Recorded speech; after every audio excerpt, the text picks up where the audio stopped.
Si tus bujías están saliendo negras, tu carro huele a gasolina cruda y sientes que el tanque se vacía más rápido de lo normal, probablemente estás cometiendo el error más caro en la mecánica, cambiar piezas por adivinar. Muchos llegan y dicen, seguro son las bujías, otros cambian inyectores, limpian el cuerpo de aceleración, incluso culpan al catalizador, pero el verdadero culpable puede estar escondido en un componente pequeño, barato y completamente ignorado. El sensor de oxígeno. Y aquí está el problema, este sensor no siempre falla de forma evidente. A veces sigue funcionando, pero lo hace mal. Y cuando eso pasa, engaña completamente a la computadora del motor. Hoy te voy a explicar cómo funciona realmente la sonda lambda, por qué puede provocar consumo excesivo de combustible y lo más importante, cómo diagnosticarla como un profesional y no como un cambiapiezas. Vamos a empezar con la base, la física detrás del sensor. El sensor de oxígeno, también conocido como sonda lambda, está construido principalmente con un elemento de circonio. Este material tiene una propiedad muy interesante: cuando se calienta a altas temperaturas, se convierte en un conductor de oxígeno. ¿Y qué significa esto en términos simples? Que el sensor es capaz de comparar la cantidad de oxígeno en los gases de escape contra el oxígeno del aire exterior. Y aquí es donde ocurre la magia, esta diferencia genera un voltaje. No necesita alimentación externa para medir, él mismo produce su señal. Cuando la mezcla es pobre, es decir, hay mucho oxígeno en el escape, el sensor genera un voltaje bajo, alrededor de 0.1 volts.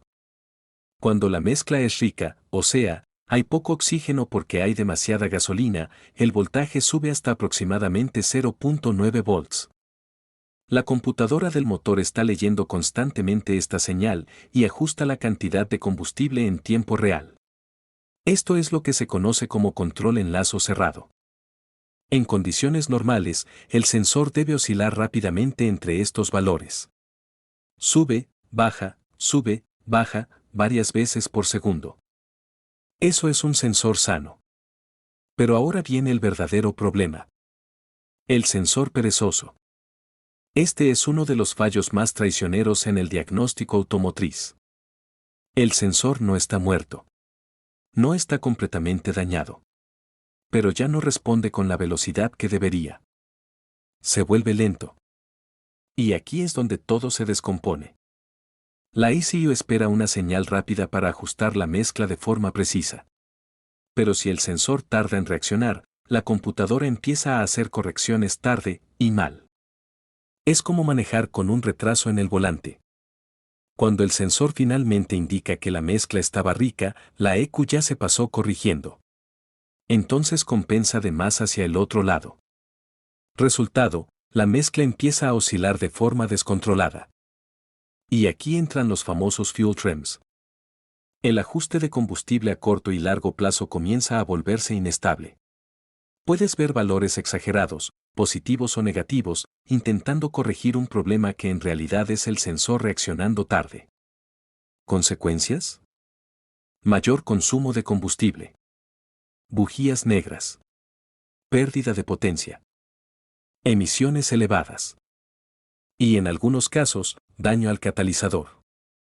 Y lo peor, muchas veces no genera un código de falla inmediato. Ahora vamos al punto donde se separa un novato de un profesional. Porque aquí es donde la mayoría se equivoca. Escanean el vehículo, aparece un código como P0131, que indica bajo voltaje en el sensor de oxígeno, y automáticamente dicen, hay que cambiar el sensor. Error. Ese código solo te está diciendo lo que el sensor está reportando, no necesariamente que el sensor esté mal. Un sensor de oxígeno es un mensajero. Y un buen diagnóstico siempre se hace esta pregunta: ¿el mensajero está mintiendo o solo está reportando un problema real? Por ejemplo, una fuga de vacío puede hacer que entre aire no medido al motor. Eso provoca una mezcla pobre real. El sensor detecta exceso de oxígeno y manda un voltaje bajo. La ECU lo interpreta como mezcla pobre y lanza un código. Pero el sensor está haciendo su trabajo perfectamente. Otro caso, un inyector goteando. Eso enriquece la mezcla. El sensor detecta poco oxígeno, manda voltaje alto y la eco intenta compensar. Si no entiendes el contexto, puedes terminar cambiando el sensor cuando el problema está en otro lado. Por eso un diagnóstico profesional no se basa solo en códigos. Se basa en interpretar datos en tiempo real. Ver cómo oscila el sensor. Analizar la velocidad de respuesta. Revisar los fuel trends. Correlacionar síntomas con comportamiento. Ahí es donde realmente encuentras la falla.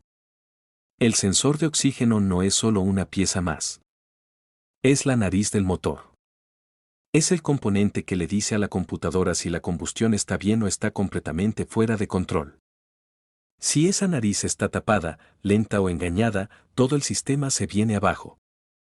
Así que la próxima vez que veas bujías negras o consumo elevado, no adivines. Diagnostica.